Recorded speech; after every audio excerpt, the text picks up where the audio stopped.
as verb basic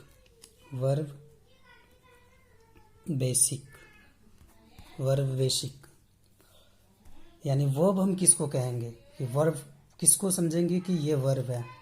verb का definition होता है any word that denotes an action is a verb. जो भी वर्ड्स एक्शन को डिनोट करेगा उसको हम वर्ब बोलते हैं। Hence verb is also called doing words. और एक्शन वर्ड्स काम करने वाला भी वर्ब होता है। बिना वर्ब को तो हम काम कर नहीं सकते हैं। और ऐसे भी बोला गया है कि verb is very important for English and without verb we can't speak और anything in English, because we know that verb जो हमारे इंग्लिश ग्रामर और स्पोकन में इम्पॉर्टेंट रोल प्ले करता है, उसका बहुत ही इम्पॉर्टेंट रोल रहता है। और वर्ब को हम मेनली दो पार्ट में डिवाइड किए हैं। वर्ब को मेनली हम दो पार्ट में डिवाइड किए हैं। किस पार्ट में? फर्स्ट में इसका हेल्पिंग वर्ब होगा। क्या होगा? Helping verb. And second part इसका क्या होगा? सेकेंड पार्ट इसका हो जाएगा मेन वर्ब।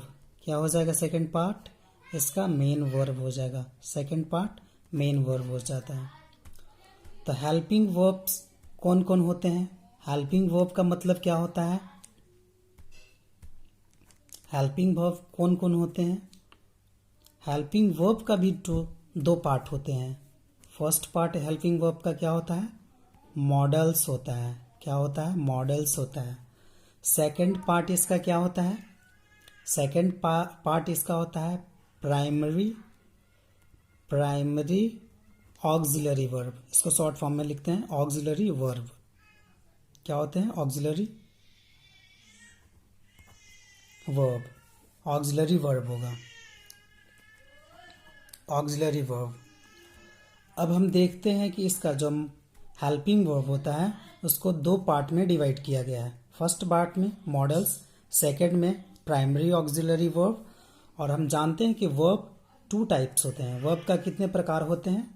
टू टाइप्स होते हैं, हेल्पिंग वर्ब्स और मेन वर्ब्स होते हैं।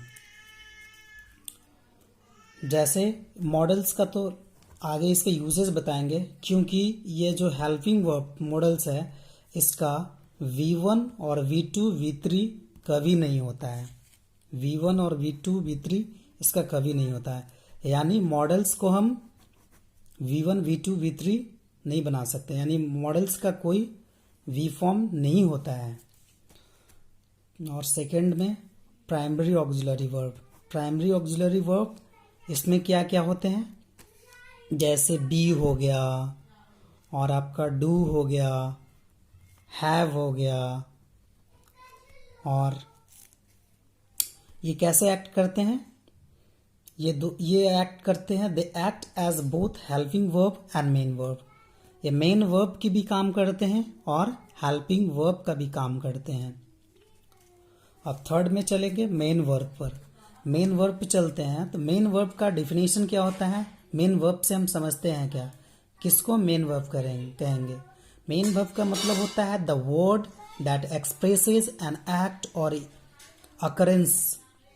A main verb is sometimes preceded by an auxiliary verbs. Main verb कभी कभी क्या होता है कि उसके पहले क्या आते हैं? ऑक्सिलरी वर्ब का यूज होता है। और ये एक्सप्रेस क्या करता है? ये एक्सप्रेस एक्ट करता है, अकरेंस का बताता है, क्या किसी चीज का होना बताता है। मेन वर्ब का ये मतलब होता है। मेन वर्ब का बहुत ही इंपॉर्टेंट रोल होता है। कुछ भी काम करना है तो मेन वर्ब के बिना काम नहीं होगा। जैसे आई टीच अ स्टूडेंट, यानी आई टीच। एक एग्जाम्पल यहाँ पर लेते हैं। जैसे आई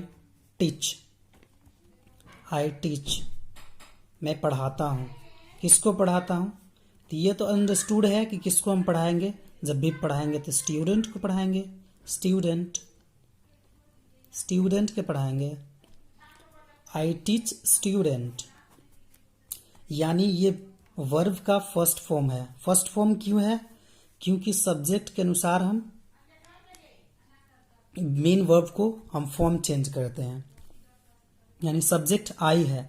और ऐसे हम जानते हैं कि आई एक प्लूरल जैसा इंग्लिश में ट्रीट किया जाता है, क्योंकि आई एक सिंगुलर होने के बावजूद भी इसको हम प्लूरल कैटेगरी में रखते हैं, क्योंकि ये इंग्लिश में एक्सेप्शन है, एक्सेप्शन है ये।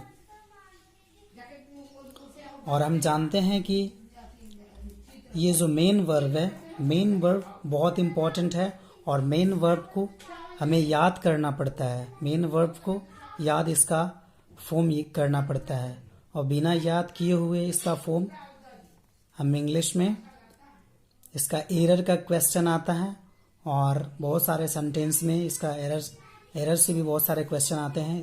इस पोर्शन से बहुत सारे एरर का क्वेश्चन भी आते हैं। हेल्पिंग वर्ब से भी आता है और प्राइमरी ऑक्सिलरी वर्ब से आता है। तो हम फिर से इसको एक बार रिवीजन के तौर पर हम देख लेते हैं फिर से इसको। वर्ब यानी बेसिक फॉर्म आज हम बता रहे हैं। वर्ब का दो टाइप होता है। फर्स्ट होता है हेल्पिंग वर्ब, सेकंड होता है मेन वर्ब। हेल्पिंग वर्ब कितने प्रकार के होते हैं? हेल्पिंग वर्ब जो एक वर्ब का टाइप है उसका भी टाइप है। कौन कौन सी टाइप है? फर्स्ट में मॉडल्स, सेकंड में प्राइमरी ऑक्सिलरी वर्ब। मॉडल्स कौन कौन होते हैं नेक्स्ट क्लास में देखेंगे, जैसे can, could, may, might, should, would, बहुत सारे होते हैं। इस तरह के हम मॉडल्स को एक एक करके यूजेस देखेंगे। सेकंड में हम चलते हैं primary auxiliary verb. Primary auxiliary verb क्या होता है? जैसे बी, डू, हैव। इसका मतलब क्या होता है? जैसे they act as both helping verb and main verb. ये दोनों का काम करता है। हेल्पिंग वर्ब का भी काम करता है और मेन वर्ब का भी काम करता है। मेन वर्ब कहने का मतलब जिसका V1, V2, V3 फॉर्म होता है, और हेल्पिंग वर्ब कुछ वैसे होते हैं जिनका V1, V2 फॉर्म नहीं होता है। जैसे आर है, इज है, इसका एम है, इसका कोई फॉर्म V1, V2, V3 नहीं होता है। ये ऑक्सिलरी वर्ब होते हैं। सेकंड में जाते हैं मेन वर्ब। मेन वर्ब क्या होता है? The word that expresses an act और अकरेंस, यानी एक्ट करता हो और कुछ होने का पता चलता हो। तो मेन वर्ब का मतलब क्या होता है? बेसिकली एक्शन वर्ड्स होते हैं। जितने भी सारे एक्शन वर्ड्स होते हैं वो मेन वर्ब की कैटेगरी में रखे जाते हैं। मेन वर्ब की कैटेगरी में रखे जाते हैं। A main verb is sometimes preceded by an auxiliary verb. कभी कभी मेन वर्ब में क्या होता है कि उसके पहले हम ऑक्सिलरी वर्ब यानी हेल्पिंग वर्ब फर्स्ट टाइम, जैसे is, am, are, was, were, have, had, ये सब सारे वर्ड्स यूज किए जाते हैं। तो धन्यवाद। मैं नेक्स्ट में इसका यूजेस सारे को बताऊंगा। फर्स्ट में स्टार्ट करूंगा मॉडल्स में कि मॉडल्स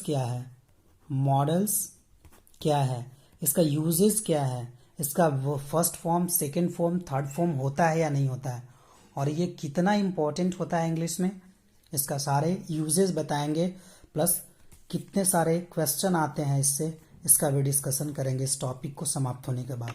क्योंकि ये बहुत ही बेसिक यानी वर्ब बेसिक और वर्ब का एडवांस वर्जन भी होता है, वो मैं नेक्स्ट वीडियो में बताऊंगा। धन्यवाद।